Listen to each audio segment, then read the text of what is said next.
Students, as before your exams chapter 11 was going on और उसके exercise questions रहते थे आपके chapter 11 of physics, that is work and energy. आपका topic with notes and in text question complete हो चुके थे, आपके सिर्फ एक्सरसाइज क्वेश्चंस रहते हैं। So today will do that. Total आपके पास 21 एक्सरसाइज क्वेश्चंस हैं, तो let us try to do 10 to 11 today. So first of all we have look at the activities listed below. आपकी एक्सरसाइज में फर्स्ट क्वेश्चन है, look at the activities listed below, reason out whether or not work is done in the light of understanding of the term work. जो आपके पास work की definition है that is force into displacement, force applied leads to an displacement. जो आप force लगाओगे उसके through उसके इफेक्ट में आपके पास एक डिस्प्लेसमेंट होती है। डिस्प्लेसमेंट मतलब जो आपका ऑब्जेक्ट है वो थोड़ी पोजीशन से डिस्प्लेस होगा, मतलब वो अपनी पोजीशन चेंज करेगा, ठीक है। उस डेफिनेशन के अकॉर्डिंग आपको जो वर्क गिवन है, यहाँ पे 6-7 वर्क्स दिए हैं, आपको उनमें बताना है कि actually in terms of physics जो आपने डेफिनेशन समझी है that is force into displacement, उसके अकॉर्डिंग वर्क हो रहा है या नहीं हो रहा है, ठीक है। और अगर नहीं हो रहा है तो आपको उसको एक्सप्लेन करना है, और अगर हो रहा है तो भी आपको उसे एक्सप्लेन करना है। So first is Suma is swimming in a pond. तो यहाँ पे आपका वर्क हो रहा है, यस, बिकॉज जो फोर्स अप्लाइड है due to arms and legs of Suma, that is girl here, ठीक है। जो उसके वो आर्म्स और लेग्स के थ्रू जो फोर्स अप्लाई कर रही है उसकी वजह से बॉडी डिस्प्लेस हो रही है। So due to force applied by legs and arms, displacement is occurring through swimming, okay. आपको जस्ट ऐसे रीजंस देने हैं इसमें। Second is a donkey is carrying a load on its back. देखिए डंकी जो है, मान लीजिए ये डंकी की पीठ है, आपके पास एक सरफेस है जिसमें वो लोड कैरी कर रहा है। तो क्या है यहाँ पे, जो फोर्स अप्लाइड है लोड की डंकी पे वो क्या है, नीचे टूवर्ड्स डाउनवर्ड्स, ठीक है, नीचे की तरफ है। और जो आपका डिस्प्लेसमेंट है वो क्या है, फॉरवर्ड पोजीशन में, ठीक है। तो यहाँ पे जो आपके फोर्स और डिस्प्लेसमेंट है फॉरवर्ड पोजीशन में, मतलब हॉरिजॉन्टल पोजीशन में। तो जो फोर्स और डिस्प्लेसमेंट है that is lying at an angle of 90 degree which means they are perpendicular to each other. और जब आपकी फोर्स और डिस्प्लेसमेंट परपेंडिकुलर होते हैं तो आपका वर्क डन क्या होता है, 0। So no work is done as force and displacement are perpendicular to each other, ठीक है। थर्ड क्वेश्चन है आपके पास, a windmill is lifting water from a well. Yes, because जो आपकी एनर्जी है उससे जो वाटर है वो डिस्प्लेस हो रहा है, और जो वर्क है वो किसके अगेंस्ट हो रहा है, अगेंस्ट ग्रेविटी, ठीक है। फोर्थ जो है आपके पास यहाँ पे क्या है, a green plant is carrying out photosynthesis. इसमें ना ही कोई फोर्स लग रही है और ना ही कोई डिस्प्लेसमेंट हो रही है। सो यहाँ पे जो वर्क डन है वो क्या होगा, 0। ये आपको ऐसे वर्डिंग्स में नोट नहीं करने हैं, आपको प्रॉपर नोट्स प्रोवाइड होंगे आंसर्स के, ठीक है। And engine is pulling a train. Basically यहाँ पे वर्क हो रहा है, क्यों, because work is done against friction, ठीक है। आपको पता ही है रेलवे ट्रैक्स और जो इंजन्स होते हैं उनके, रेलवे ट्रैक, इंजन और रेलवे टैंक्स या फिर ट्रक्स जो भी बोलते हैं उन्हें बुगीज होती है वैसे तो, वो जो आपके डब्बे होते हैं, पुलिंग अ ट्रेन, जो कि ट्रेन के डब्बे होते हैं उन्हें पुल करते हुए उनके टायर्स के बीच में और ट्रैक्स के बीच में क्या होता है, फ्रिक्शनल फोर्स, जिसकी वजह से मोशन हो रहा होता है। तो while moving forward an engine is pulling a train and it is doing the work against friction, ठीक है। वर्क किसके अगेंस्ट हो रहा है यहाँ पे, फ्रिक्शन। यहाँ पे ट्रैक है। Next is with you, food grains are getting डाइड in the summer. No work is done because there is no force applied and no displacement is occurring. कोई फोर्स नहीं लग रहा है, वो नेचुरली हो रहे हैं, ठीक है। नेक्स्ट है a sailboat is moving due to wind energy. Yes, जो विंड एनर्जी है वहां पे वो क्या कर रही है, force applied force is due to wind, ठीक है। विंड क्या है, वहां पे फोर्स अप्लाई कर रही है शिप के स्पैन पे, शिप का जो विंग है उस पे, और उससे क्या हो रहा है, बोट चल रही है। योर नेक्स्ट क्वेश्चन इज, ये आपके फर्स्ट क्वेश्चन के पार्ट है। Your next question is an object thrown at a certain angle to the ground moves in a curved path and falls back to the ground, ठीक है। एक object है certain angle पे, an object thrown at a certain angle to the ground moves in a curved path and, एक object फेंका गया है कुछ ऐसे कर्व्ड पाथ में मूव करता है और फिर से वो ग्राउंड पे पहुंच जाता है, ठीक है। The initial and final position of the path of the object line on the same horizontal point. जो इनिशियल और फाइनल पोजीशन है वो सेम हॉरिजॉन्टल लाइन पे है, मतलब एक ही लाइन पे है। What is the work done by the force of gravity on the object. अब यहाँ पे आपको बताना है कि work done by the gravity क्या है। तो यहाँ पे जो आपका work done by the gravity है वो क्या होगा, 0। कैसे, देखिए, जब ये अपवर्ड डायरेक्शन में जा रहा है तो आपके पास जो g है that is acceleration due to gravity is positive. जब वो एक सर्टेन हाइट तक पहुंचने के बाद नीचे की डायरेक्शन में, अपवर्ड डायरेक्शन में जा रहा है तो g क्या है, negative, because moment is in the direction opposite to gravity, ठीक है। तो यहाँ पे आपका g क्या आएगा, नेगेटिव, और जब वो एक पॉइंट से नीचे की तरफ आएगा तो आपका g क्या हो जाएगा, positive. That is motion along the gravity, acceleration due to gravity या अलोंग द ग्रेविटेशनल फोर्स। जो आपका मोशन होगा वो in the direction of gravitational force होगा, therefore your g there will be taken as positive. तो जब आप total work लोगे तो 1 positive and 1 negative comes out to be 0 work done, ठीक है। So as the object move upwards the work done is against the gravity, therefore negative, while coming downwards the work done is in the direction of gravity, therefore positive. Thus the total work done is 0.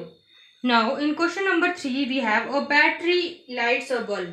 एक battery है, जो battery के आपके पास normal cell है उसे क्या बोलते हैं, बैटरी। वैसे जो combination of cells is called battery. जब आपके 3-4 सेल इकट्ठे होकर आप जोड़ते हो, एक सेल के बाद दूसरा, दूसरे के बाद तीसरा जोड़ते हो, तो वो कंबाइनली क्या बोलते हैं हम उन सीरीज ऑफ सेल्स को, बैटरी। तो जो बैटरी है आपके पास एक बल्ब जला रही है, ठीक है।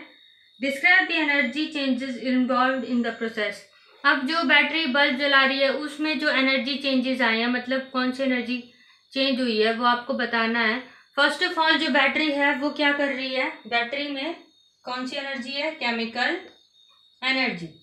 सो आपकी जो सबसे पहले क्या है, केमिकल एनर्जी किस में चेंज हो रही है, इलेक्ट्रिकल एनर्जी, ठीक है। इलेक्ट्रिकल एनर्जी में चेंज हुई, जब इलेक्ट्रिकल एनर्जी में चेंज हुई तो उससे क्या जला, आपका बल्ब। तो फिर वो इलेक्ट्रिकल एनर्जी किस में हुआ, हीट एंड लाइट एनर्जी, ठीक है। जैसे ही वो बल्ब जला वहां से लाइट एनर्जी भी प्रोड्यूस हुई आपकी, और बल्ब जब जलेगा तो वो थोड़ी सी हीट भी प्रोड्यूस करेगा, because that is an exothermic process. So here the light your electrical energy is converted into heat and light energy. Next है आपके पास question number 4। Question number 4, certain force acting on a 20 kg mass. एक force act कर रही है एक object पे जिसका मास क्या है, 20 kg। उसकी वेलोसिटी कितनी है, फर्स्ट 5 मीटर पर सेकेंड से उसकी वेलोसिटी 2 मीटर पर सेकेंड में चेंज हो रही है, ठीक है। So calculate the work done. आपको बेसिकली इसके लिए ये पता होना चाहिए, work done is given is also equal to change in kinetic energy. So यहाँ पे हम चेंज इन काइनेटिक एनर्जी निकाल सकते हैं, work done is equal to half of mu square. Kinetic energy is given by half of mv square. Initial और final velocities हैं तो इसीलिए यहाँ पे अलग अलग लिखा है मैंने। सो आप 1/2m दोनों में कॉमन है तो आप उसे बाहर ले सकते हो।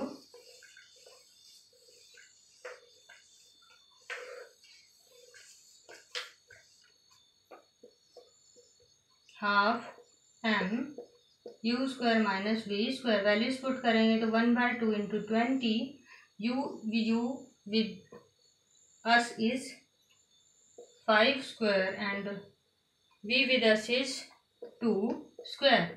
So 10 into 25 minus 4 that is 210. 21 आएगा ना अंदर आपके पास, तो आपके पास वर्क डन क्या आ जाएगा यहाँ पे 210 joule. Work done is given in the terms of joule, या फिर जो एनर्जी है उसे किस टर्म्स में देते हैं, जूल में। Basically here work done is change in kinetic energy ना, ठीक है। So with you is question number 5 now. Question number 5 देख लेते हैं हमारे पास क्या है। A mass of 10 kg is at a point A. जो मास है वो 10 kg का एक पॉइंट ए पे है ऑन अ टेबल, ठीक है। 10 kg मास है एक टेबल पे at point A. It is move to a point B, वो पॉइंट पे बी पे मूव कर जाता है, ठीक है। If the line joining A B is horizontal, जो दोनों हैं वो हॉरिजॉन्टल लाइन पे हैं टेबल पे obviously. If the what is the work done of the object by the gravitational force, आपको वर्क डन किससे बताना है, ग्रेविटेशनल फोर्स से। देखो जो ग्रेविटेशनल फोर्स है वो किस तरफ होगी, downwards, and your displacement in is horizontal. So here no work is done. क्यों? बिकॉज आपको पता है जो डिस्प्लेसमेंट है और ग्रेविटेशनल फोर्स है, force and displacement are perpendicular to each other here, therefore the work done is 0, ठीक है। Next question is the potential energy of a freely falling object decreases positively. Does this violate the law of conservation of energy? Why? देखो आपकी potential energy जब एक object ऊपर से नीचे गिर रहा होता है तो क्या होता है, रेगुलरली डिक्रीज हो रही होती है। बट जो आपकी काइनेटिक एनर्जी होती है वो साइमल्टेनियसली मतलब साथ के साथ क्या हो रही होती है, इंक्रीज। तो मतलब दोनों एनर्जी आपस में बैलेंस बना के रखती है। Therefore your total mechanical energy that is sum of potential energy plus kinetic energy is always constant. So here no law of conservation is violated. तो यहाँ पे लॉ ऑफ कंजर्वेशन ऑफ जो है वो वायलेट नहीं होता है, ठीक है। वाई आपको बता दिया है, total mechanical energy that is potential energy plus kinetic energy is equal to constant. During a free fall, जब आपकी बॉडी फ्रीली फॉल कर रही होती है, जो आपकी काइनेटिक एनर्जी है, सॉरी पोटेंशियल एनर्जी है, वो क्या काइनेटिक एनर्जी में भी कन्वर्ट हो जाती है। मतलब एक ऐसा पॉइंट भी आता है जब आपकी पोटेंशियल एनर्जी 0 होगी और आपकी काइनेटिक एनर्जी mgh के इक्वल होगी, that is equal to potential energy. ये थोड़ा हाई लेवल कंसेप्ट है, फिलहाल आप इतना याद रखिए कि total mechanical energy is constant. Now your next question is question number 7. What are the various energies transformation that occur when you are riding a bicycle? इसमें बोला है कि जो एनर्जी ट्रांसफॉर्मेशन है कौन कौन से होते हैं जब आप एक बाईसाइकिल को चला रहे हो उस पर बैठ के, ठीक है। अगर कोई इंसान एक साइकिल पे बैठ के उसे चला रहा है तो कौन कौन से एनर्जी ट्रांसफॉर्मेशन होंगे। So that is first only one energy transformation is there. Muscular energy of cyclist is converted into kinetic energy of wheels. Muscular energy is converted into kinetic energy of wheels. सिर्फ एक यही transformation होता है हमारे पास। Next is does the transfer of energy takes place when you push a huge rock with all your might and fail to move it? क्या जो energy है वो ट्रांसफॉर्म होती है एक फॉर्म से दूसरी फॉर्म में जब आप एक बड़े से पत्थर को धक्का देते हो और वो पत्थर बिल्कुल भी नहीं हिलता है, तो क्या उस दौरान आपकी जो एनर्जी है दैट इज मस्कुलर एनर्जी एक फॉर्म से दूसरी फॉर्म में ट्रांसफॉर्म होती है। So next so further question is why is this energy, जो आपकी जो एनर्जी है where is the energy going on, जो आपकी एक एनर्जी है जो आप अप्लाई कर रहे हो मस्कुलर एनर्जी वो कहाँ जा रही है। Yes, first of all does the transfer of energy takes place? Yes, the transfer of energy takes place, ये है आपका आंसर। यस। कैसे? जो आपकी दूसरी एनर्जी है, जो आपकी मस्कुलर एनर्जी है जो आप लगा रहे हो, वो अब हमारा नेक्स्ट पार्ट है क्वेश्चन का। Where is the energy you spend is going? जो आप एनर्जी लगा रहे हो वो कहाँ जा रही है? तो first of all is some energy is observed by rock. जो रॉक है वो कुछ एनर्जी हमारी सोख लेता है, एंड द रिमेनिंग, जो रिमेनिंग एनर्जी हमारी spreads out in nature. Nature में स्प्रेड हो जाती है इन टर्म्स ऑफ हीट, जो कि आप जो लगाओगे तो आपकी बॉडी में हीट जनरेट हो जाएगी ना, पसीना आएगा तो वो क्या, नेचर में एनर्जी चली जाएगी। ठीक है।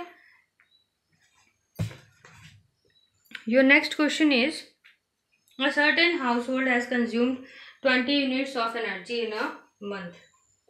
Sorry, 250 यूनिट्स कंज्यूम करता है एक हाउस होल्ड। एक घर में 250 यूनिट्स यूज होती है एक मंथ में। ठीक है। How much energy is this in joules? आपको जूल्स में कन्वर्ट करना है इसे। तो 1 यूनिट में 36 लाख जूल्स होता है। ठीक है। सो 250 यूनिट्स में कितना जूल होगा वो आप लोग खुद कैलकुलेट कर लीजिएगा। So this is your answer, energy consumed. इनको मल्टीप्लाई करके जो भी आएगा वो क्या होगा आपका आंसर। क्वेश्चन नंबर 10 है आपके पास। An object of mass 40 kg is raised to a height.